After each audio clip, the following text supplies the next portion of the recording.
60 of the Scott Ritter Show. We have a crisis underway in Ukraine of sorts, a crisis of civil-military relations. We have a Ukrainian president who has made a decision to relieve his military commander, General Zaluzhny. But not just the military commander. It appears that there's going to be a complete cleansing of the government, a new start, so to speak. Is this a political crisis? Is it something that Ukraine can recover from, or does it represent the beginning of the end of the Zelensky regime? There is no better guest than the one we're going to have on today, Nikolai Azarov. He's a Ukrainian politician, a former prime minister of Ukraine, served as prime minister of Ukraine from 2010 to 2014. And after the Maidan coup in 2014, he took refuge in Russia, where he has been working ever since then. This is his second appearance on the show, and I think that the timing is perfect. Thank you very much, Nikolai, for joining us. How are you today? Good day. Thank you for the question. I would like to ask the interpreter to speak louder, because I cannot hear what the Scott Ritter is saying. Okay, well, hopefully they'll make that adjustment, and I'll ask my question. Are we seeing a crisis today in the Zelensky government, a crisis of civil-military relations, and what are the repercussions of this? Is this the beginning of the end of the Zelensky regime?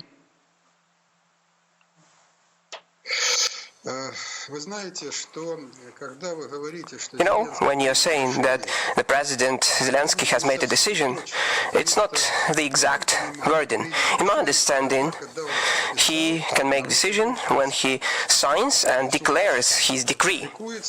So when decree is published, when it takes effect, and then we can say that Zelensky has made a decision. But it is absolutely clear that this decision has been made inside him, but at the same time, he's waiting for the final decision by the Americans. That's why the decree hasn't been signed yet. As for this system-like crisis, this type of crisis has been going on in Ukraine for a long time. First of all, because we see the destruction of the economy of Ukraine. We see the destruction of the infrastructure of Ukraine. We see that the energy capacities are being destroyed, which are the backbone of the economy. We don't see any governance system, and it has impact on the social well-being of the people. So this system-like crisis has been going on for a long time. Zelensky is a bad manager. He's a bad person, but at the same time, he's a bad manager. Everything's connected with that. His main work is PR, publicity. He has got used to the round of applauses. He is waiting for the applauses while managing the country. I cannot assess the situation with Zelensky as the beginning of the ending of Zelensky, since the end of Zelensky will happen when the Americans make a decision concerning Zelensky in particular. That's where we can see the end of Zelensky. Is this situation out of control, though? Is it really something that the Americans, can manage, or are we looking at a system that's in inevitable decline? Because if you say that the Americans can manage this situation, the implication is that Ukraine still possesses some leverage over Russia. For instance, there might be an opportunity for negotiations between Ukraine and Russia to bring this conflict to an end. Do you see a situation where Russia is willing to go to a negotiating table with the Zelensky government?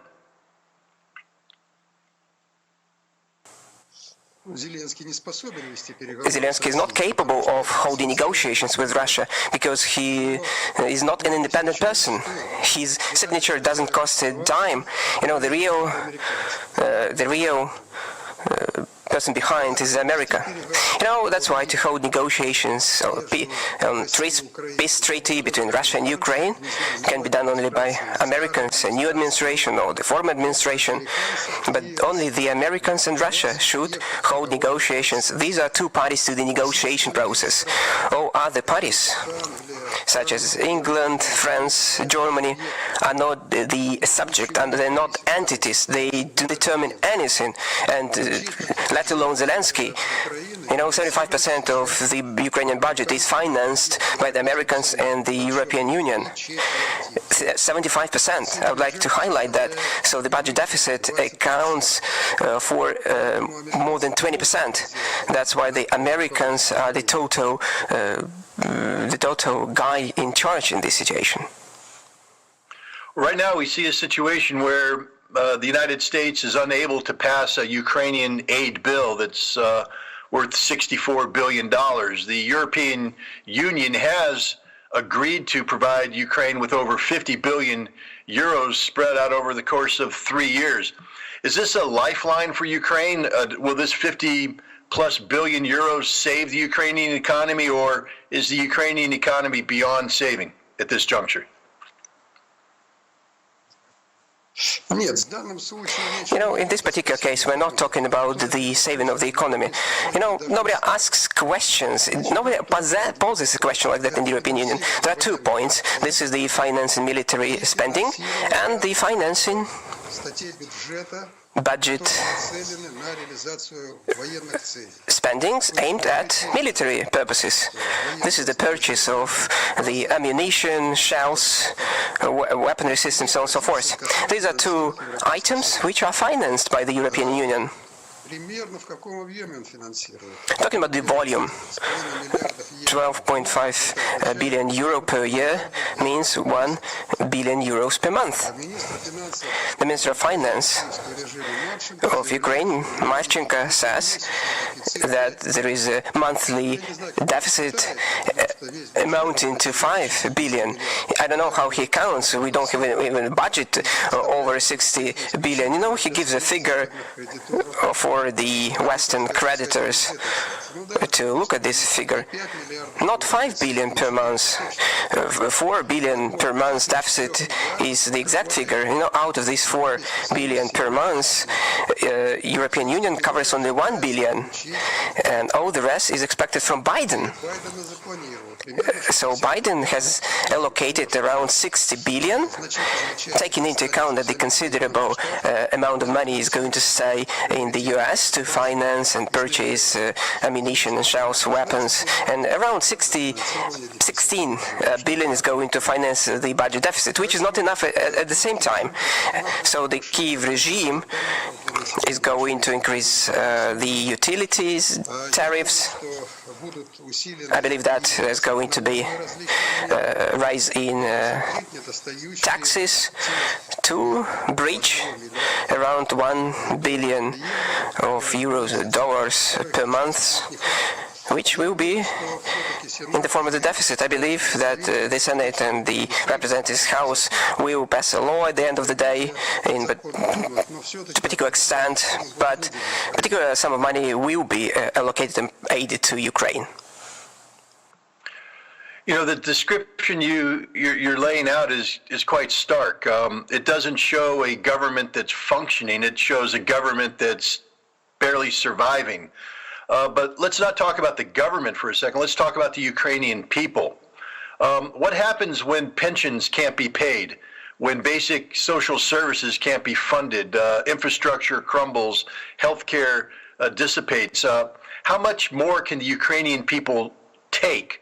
And do you see a time, any time in the future, where the Ukrainian people may rise up against the Zelensky government?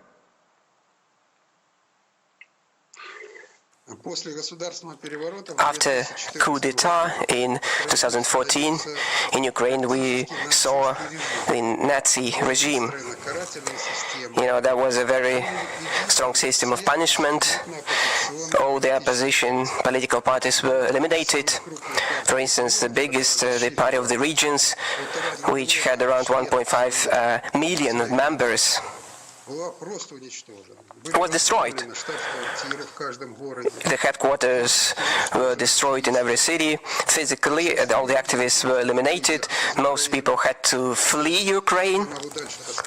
I can speak at length about that. All the opposition parties were eliminated. And we saw only the parties which were created by recruiting people from the street. For example, the party which is the leading party right now in the parliament, the people's slave. So who are these people? We don't know who they are. The people voted, nobody knows how people actually voted, because democratic norms were not complied with during the election time. Now, right now in Ukraine, we see more than 10,000 political prisoners, journalists, right supporters, and all the rest are in prison. Many had to flee Ukraine. Many were killed, physically eliminated, and the West doesn't say a word.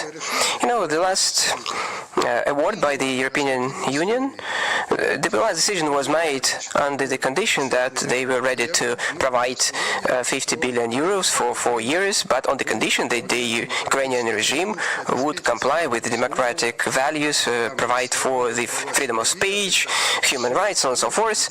You know, it's absolute nonsense and lie. They perfectly know, and the government of France, the government of Germany, absolutely aware that no democratic freedoms exist in Ukraine. If the Ukrainian Orthodox Church, the ancient confession, more than millennia old, more than 1,000 years in existence, and it is being eliminated. More than 1,000 of churches has been destroyed, and the bishops are being battered. The bishop Mangilia, it's like the cardinal in the West. He was just beaten. So many of the bishops are under criminal investigation. Kiev-Pechorsky Lavra Bishop Pavel is under the arrest, and he was in prison for 2 months before that. So the bishop of the church, one of the biggest churches, which is more than 1,000 years of history. So, you know, that even was not the case in the Hitler times, when the Hitler captured Kiev and Ukraine. Ukrainian Orthodox Church existed, how strange it might seem, but right now the Nazis, government of Zelensky, are eliminating, and there is a law in the parliament right now which is to be passed, which can prohibit the activity of the church. The Western government know that, the government of France, the government of Germany, other countries, they know that. Nevertheless, they say we are going to provide the money, but on particular conditions. But they are giving this money. In February, we will see the first tranche. Nothing has changed. So when we are talking about the people, people are in this state, on the one hand, of being zombied through the false mass media, and on the other hand, under very strong punishment system. So if people rise, they will be either imprisoned or sent to the front line. You know, in the United States, there's much talk about Ukraine being a democracy, and this is one of the reasons why we as Americans have to support Ukraine, to defend their democracy. And when people like myself bring up the ideology of Stepan Bandera, speak of the right sector, we're told, no, these are a minority. Only 3% of the Ukrainians voted for these people. Am I wrong? Is there not a Banderist problem? Is Ukraine a democracy? Or is there something else going on behind the scenes that gives the Banderists political clout in Ukraine beyond the notion of simple democracy?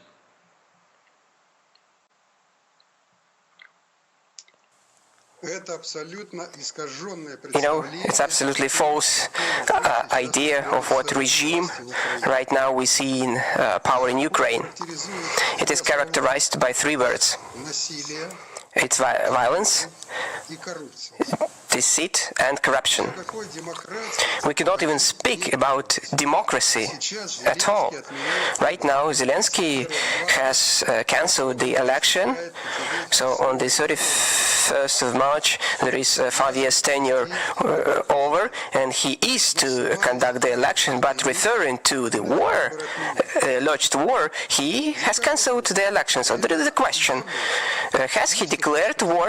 Is there a decree by the president when he declared the war? No, such decree doesn't exist.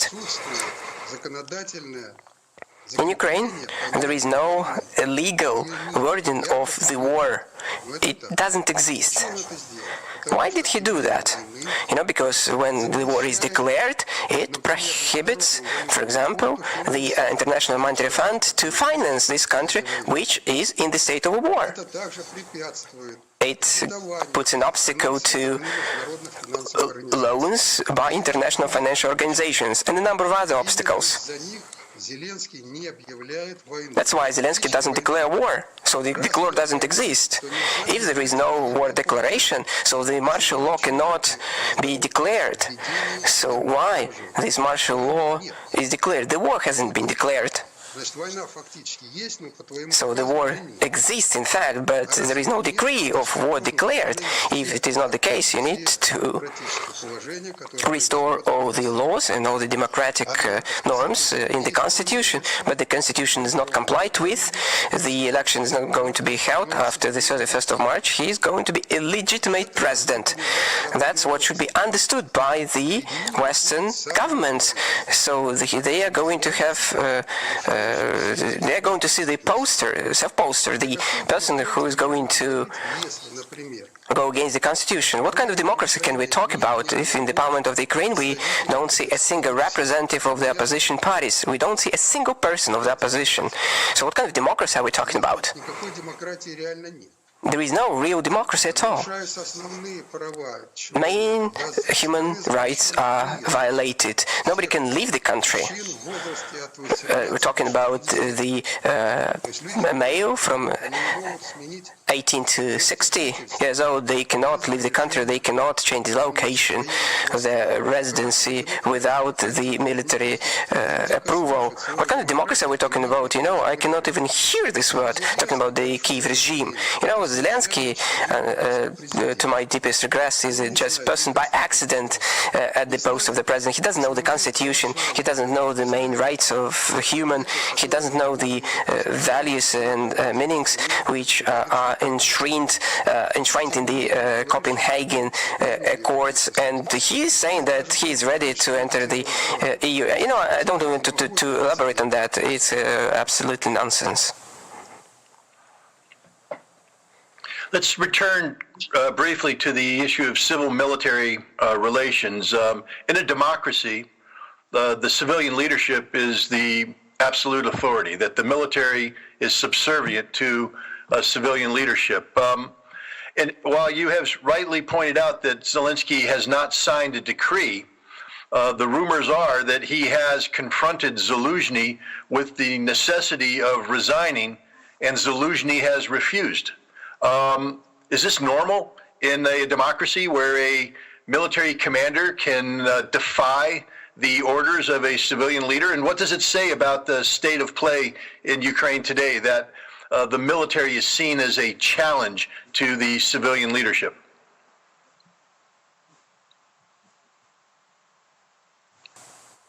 You're absolutely right to mention that.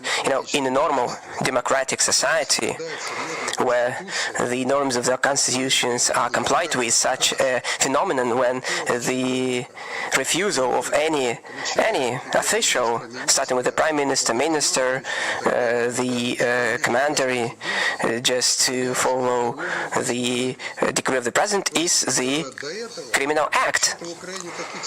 I don't remember such cases in Ukraine. So the president has a right to sign a decree, to sign a ruling, and to make the commander Zaluzhny resign. He doesn't do that. He doesn't do that because he is not an independent president. He is waiting for particular approval from the Americans. I see the situation the following way. And several days ago, in Kyiv, we saw Victoria Nuland. We very well know who Victoria Nuland. She has a big scope of authority. She tried to clarify the situation between Zaluzhny and Zelensky and did other things, and she prepared kind of a solution to this conflict between Zaluzhny and Zelensky. We don't know what kind of solution is, but she prepared this solution. She went to the US, and now it is clear what is going to happen. She reported the situation to Blinken. Blinken would probably ask a meeting with Mr. Biden. With Biden, we would see Sullivan, Austin, the head of the headquarters of the military, and there will be probably a solution.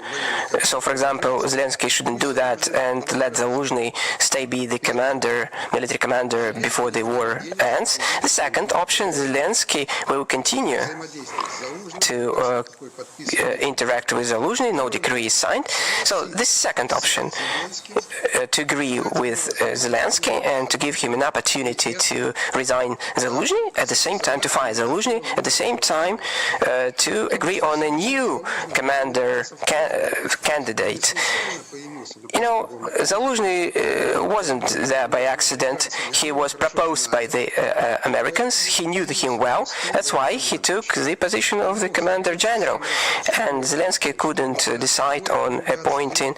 So there was a direction, approval, or the direction to do so. These are two possible scenarios. How this question is going to be discussed with Biden after the trip of Nuland. If Biden agrees to the first option, so this is the case. If the second option is supported by Biden, so the second option will be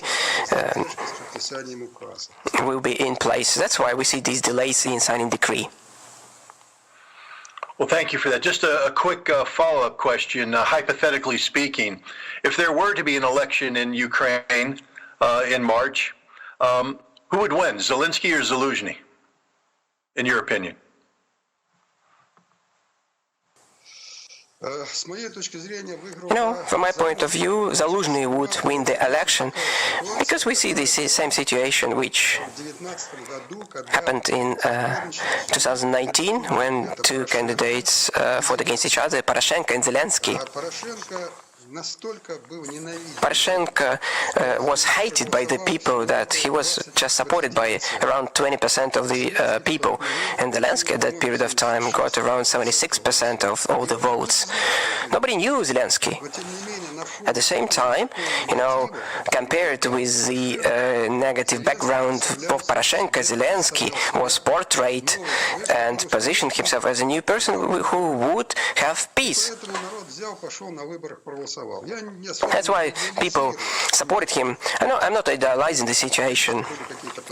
Of course, there were some falsifications and so on and so forth. There was some kind of tampering, but Zelensky's advantage over Poroshenko was obvious.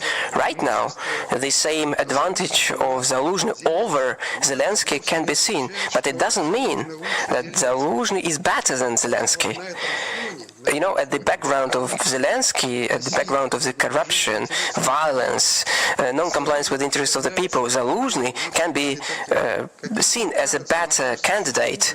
You know, he might turn out even worse than Zelensky. I'm absolutely positive about that. I have a very negative attitude to Mr. Zaluzhny. I know his background information. I have also the negative attitude to Zelensky. If there is a third person, a more normal candidate, it's impossible. I would like to highlight that there is no free mass media. All the free mass media was eliminated. There are only pro-government mass media. There is no political power or force in the country which would propose the third candidate. So the people are going to have a false choice. There's going to be a false choice of two evils, and they would choose someone which might be portrayed as a more normal person.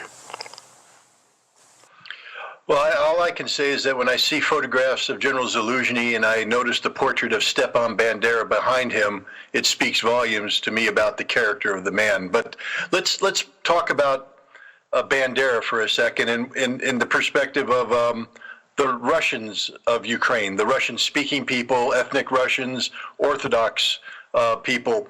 You know, in the United States, I think the problems between the problems of the Russian people with Ukrainian nationalism became apparent. That was 2014. But that's not when it began. What was it like to be a Russian living in Ukraine after they followed the Soviet Union? Were Russians ever treated fairly in Ukraine, or was there always this underlying prejudice against Russians?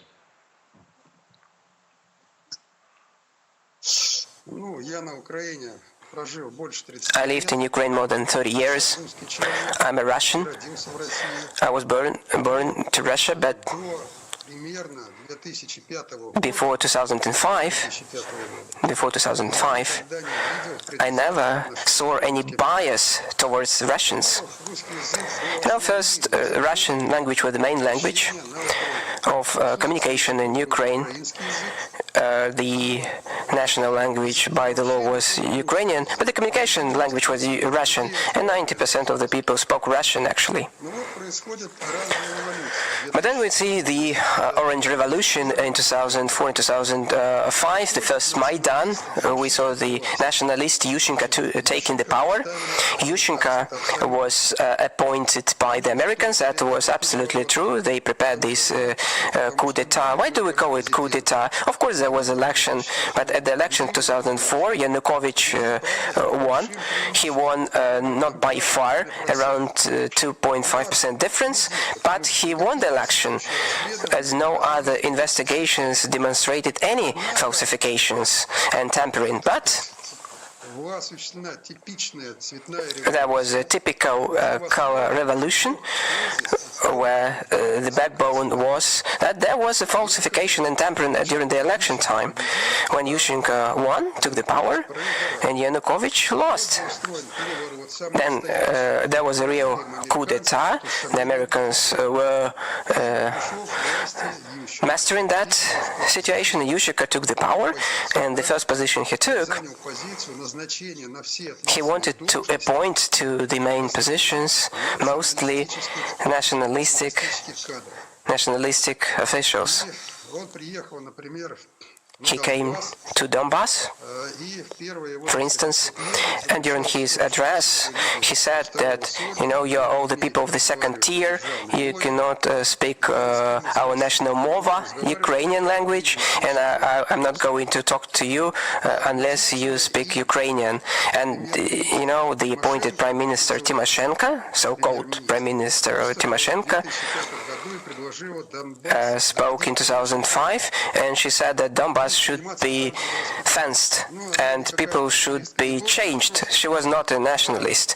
You know, she tried to adjust to the trend which surfaced the political arena. Starting 2005, we saw the falsification and tampering of history books, textbooks, social science and other types of science. And there was a motto that the Russians occupied Ukraine, that the Russians oppressed typical Ukrainians. You know, Scott, it was absolute false.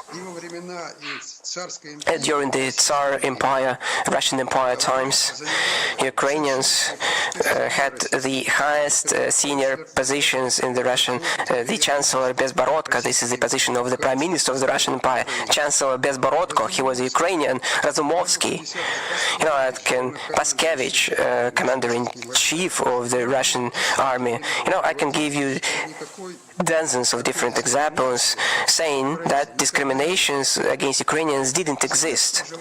During the Soviet time, there was a formation of today's Ukraine. In 1922, when the Union Treaty was signed, Ukraine was added considerable areas of Donbass, of Odessa region, and so on and so forth. So it increased in size considerably, and in fact, Ukraine turned in probably the most developed republic of the USSR. And the Ukrainians took the highest positions in USSR. You know, Brezhnev, he was Ukrainian by passport, and nobody paid attention to that. He was a Tatar, Georgian, like Stalin was Ukrainian of the Russian. Brezhnev was running the country for 18 years, or Khrushchev. In passport, he had a Russian, but he had a Ukrainian wife, and he loved Ukraine. And he always wore a Ukrainian national suit, and he ran the USSR for 10 years. So there was no discrimination at all. But Yushchenko started to impose those mottos that Ukraine would have been like France, but for Russia, if Russia hadn't oppressed such a very gifted people of the Ukraine. But the people did not support Yushchenko, and Yushchenko lost the election in 2010, and the Yanukovych became the president. I was the prime minister, and we started to change all those directions. We started to speak truth, and the truth was that Bandera was the agent of Germany Gestapo. He fought against the Poles because he was in the terrorist organization. They killed the Minister of Interior Affairs of Poland. The Poles imprisoned him and sentenced him to the death warrant, but in 1939 he was liberated by the Hitler supporters and was one of the best agents, was used by them. He was totally financed by the Hitler, and he was prepared to fight against the USSR, and there were kind of different operations in the territory of the USSR. When the war was declared in 1941, Bandera believed that that was a time when he could proclaim the independence of Ukraine.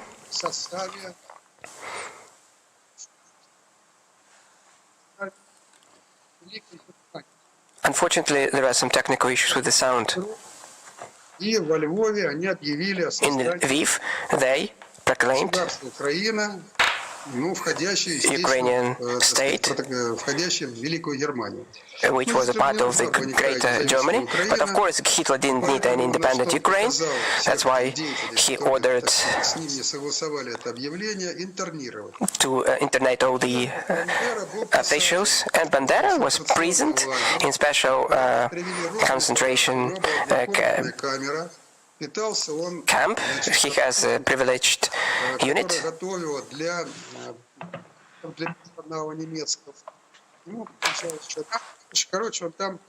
You know, he had special treatment in 1943. Unfortunately, there are some technical issues with the sound. Nikolai, I know your time is precious and that you have to leave pretty soon. So I just have one quick follow-on question. I spent some time in Chechnya, and I marvel at the way that the Russians and Chechens were able to repair their relations after such a dark and bloody history. And I guess my question is it possible for Ukraine and Russia to repair their history, to repair their relations, given what has transpired over the past couple of years? One day this war will end, and when it does, is there a chance for Russians and Ukrainians to live together in peace, the same way that Chechens and Russians live in peace today? There is no other alternative. We don't have any other alternative. We will see the time when the Russians and Ukrainians, and this is almost one people, will live in peace. And have good relations. In our history, unfortunately, we have seen dark moments. A big part of Ukraine has been living under the ego of Austro-Hungarian, Lithuania, and different empires. And many times in history, so-called, there were no Ukrainians. The Ukrainian notion didn't exist. There was Russians from Malorussia who considered themselves Russians. A great writer who considered himself a Russian. His Taras Bulba character considered himself the Russian, but he would be considered Ukrainian as of today. We've seen different situations when so-called Malorossians, Russians in the both forms, Tatar and Mongolian forces, attacked Russia, fought against Russia. And during the Great Patriotic War, during 1941-1945, there was a division of Nakhtikhal, shaped out of the ethnic Ukrainians, mostly from Galiciana. All these pages of history say that the national policy of a state should be balanced, reasonable, well thought out from beginning to the end. If it is the case, no national conflict will never exist. My wife is Ukrainian, and when we got married, I didn't even know whether she was Russian or Ukrainian. I have Estonian blood in myself, so nobody asked me a question, why do you have Estonian blood? A national question in USSR didn't even pose a problem. And absolutely positive that this is not the question which should segregate people. This is not the question which should segregate people. It's not by accident saying that there is no alternative rather than peace and good neighbor relations with Russia exists. As a prime minister, as a minister, as a politician, I have always done my utmost to have economic, good neighbor-friendly relations between Russia and Ukraine that would provide for good prospects for the development of our economies, for the social development, for the scientific and technological progress. Ukraine in USSR produced more than 100 of satellites annually, produced the biggest and the most powerful rockets and missiles. It produced the best aircraft and so on and so forth. It is the homeland of the first computer. Nobody knows about that. Reach and great opportunities in Ukraine thanks to the resources, the human capital, and in cooperation with the friendly and relative Russia would provide for great progress. All these woes that the Russian people and Ukrainian people are going through that, the Russian people is suffering as well. They should be discussed. This page of the history should be turned, and we shouldn't get back to it for 50 years. And when there is a new generation of people, so then the final discussion should be made. But I would like to highlight that Ukrainian enter into NATO is a continuation of the conflict. It can lead not only to the continuation of the conflict, it may lead to the World War. By the way, while we were at the power, there was no motivation among the Ukrainian people like that. This ideology is imposed only today for the Ukraine to join the bloc aggressive to Russia. Why would they need to do so? We are the country which is located between the EU and Russia. So the God says that there should be good relations with the EU and Russia, and this is the most optimal and balanced policy. Well, thank you very much for this conversation. Thank you for providing us with a beacon of hope that one day this conflict will end and that the Russians and the Ukrainians will once again live in peace. But I want to thank my guest today, Nikolai Azarov, the former Prime Minister of Ukraine. Thank you for coming on and sharing your insights. I appreciate it. Thank you so much, and good luck.